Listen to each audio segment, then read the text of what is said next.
شروع کرتا ہوں اللہ کے نام سے جو بڑا مہربان نہایت رحم کرنے والا ہے۔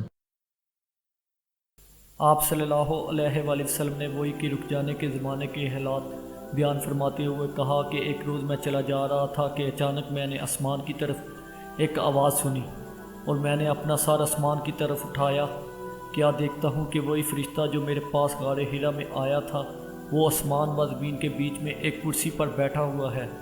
میں اس سے ڈر گیا اور گھر آنے پر میں نے پھر کمبل اوڑھنے کی خواہش ظاہر کی۔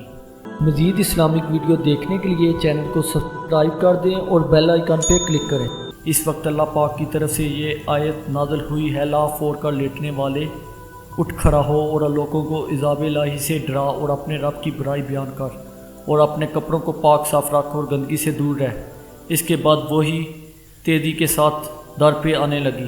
اس حدیث کو یحییٰ بن بکیر کے علاوہ لیث بن سعد سے عبداللہ بن یوسف اور ابو صالح نے بھی روایت کیا ہے۔